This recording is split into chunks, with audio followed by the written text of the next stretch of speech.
I rise to support Amendment 114A in the name of the Noble Lord Jackson of Peterborough, and to move my own Amendment 114C on the socio-economic impact of the generational ban on the retail sector. I consider Lord Jackson's amendment to be an important one, calling for consultation and a review of the impact of generational sales ban for tobacco products on retailers, manufacturers and consumers. And Lord Jackson has concentrated on heated tobacco, but actually I think there's a broader question here about collecting what kind of evidence is being used, what kind of consultation on the practicality and enforceability and efficacy of this policy, which is the core of the bill. I think we do need that evidence, because my dread about this bill is that it's too, at the moment, evidence-free, or it makes too many evidence-free assumptions. And my fear is that the government, and in fact the previous government, so I'm not sectarian in my criticism, failed to ask whether a tobacco control policy that adopts an aggressive prohibitionist approach towards consumers is the most effective means of achieving its stated aims. And that's not me using that phrase, aggressive prohibitionist approach, by the way. I'm quoting from Trading Standards of Wales, a document they produced that went on to advise the Welsh Government to, if I quote, examine closely the reasons why this health measure was unsuccessful in New Zealand and repealed in February 2024. And in fact, the New Zealand government revoked its planned generational smoking ban, both because once it scrutinised its own plans and did its own cost-benefit analysis, it was concerned about the impact of similar legislation to this, both on the cost of living crisis, and worried it would also trigger the emergence of a booming black market. The lack of evidence for the efficacy of the policy in this bill is admitted in its own impact assessment, which, if I can quote, recognises the uncertainty of the impact of the policy and that there are no international case studies to follow. And if there are no international case studies to follow, it means that there is a danger that we will make mistakes. In fact, international experiments should give us pause, because it's already a similar ban was rejected by the Attorney General in Malaysia, which ruled it unconstitutional on the basis it would have denied Malaysians equal treatment before the law and would lead to age discrimination. And all of the evidence that we have on what the Welsh Trading Standards memo labelled, again I'll say it, aggressive prohibitionist approach, is alarming. South Africa, which temporarily banned tobacco products during COVID-19, found that criminals filled the void and supplied the demands of 93% of South African smokers who switched to purchasing illegal tobacco through criminal channels.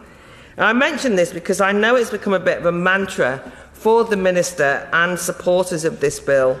to dismiss concerns about the black market as a big tobacco talking point. Actually, I've noticed in the I've noticed in the briefings that we've been sent that the glib dismissal of genuine concerns about a black market are actually a talking point being put forward by Ash and anti-smoking lobbyists. I appreciate everyone's planning the future, but just give me a break. After all, it was only last year that the HMRC and the Border Force's new strategy on illegal tobacco admitted that no matter how much we strengthen our current strategy, supply will always find a way to enter the market and when a demand for it exists. So that takes me to what's happening with retail and my own amendment. There's obviously a clear link between the regulation of tobacco and the serious organised crime groups who are exploiting difficulties in accessing tobacco from certain groups. In a recent BBC investigation, which, by the way, if I could commend that as good journalism, I wish there was more of it, but it was definitely good journalism, it's already been referred to, is that it's exposed that an already well-established network of pop-up high street shops barbers' shops, but also retail shops in plain sight, run often by human trafficking gangs using illegal asylum seekers to man these shops, are all trading in illegal, irregulated cigarettes and vapes and openly targeting the young. So we need to be sure that this bill doesn't supercharge the growth of an alternative black market retail arena, because that's already a huge social problem in many of our towns around the country. And one of the things that was made obvious by the BBC documentary was that this was happening in front of the police, in front of local council officials, people just going in and buying from these shops. And we don't want to make that any worse. So the trend could be, and this is what we have to be worried about, that law-abiding and compliant retailers will actually have to compete with increasing numbers of openly flagrant black market purveyors of tobacco products of one sort or another. I suppose my concern here is that at the moment we are absolutely clear that we want the UK to empower the private sector to drive economic growth and recovery. I know that this government cares passionately about the retail sector, and especially about small shopkeepers and retailers, and in part of another bill is actually passing a special law to protect them from assault. But the reason why I've asked for an impact assessment on the cost-benefit analysis on the retail sector is because I do fear that there are unintended consequences of the introduction of this generational smoking ban. I want to just emphasise why I've used the word prohibition so much, and to just contrast it slightly with the way that the emphasis that we've had for most of our discussions have been on prohibiting the young from accessing cigarettes particularly, or even vapes as well.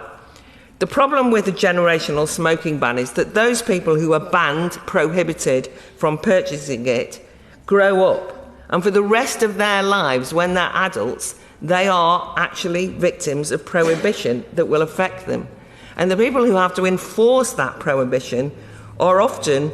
shopkeepers at the heart of their community, going to be asked to police adults and say to them, no, you can't buy this legal product because it would be illegal for me to sell it to you.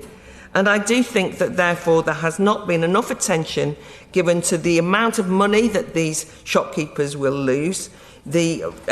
projected, which is projected is in excess of 26 million to retailers, and that's at a time when retail is already suffering significant headwinds on their profitability from a wide range of different reasons. And so I just would like the Minister to consider that there's a special consideration given to the retail sector, and particularly those small independent shopkeepers, and what will happen if they become mired in difficulties because of the unintended consequences of this bill, and what impact that will have on the socio-economic not just their socio-economic livelihoods, but also on the communities that they so admirably serve. And so I beg to move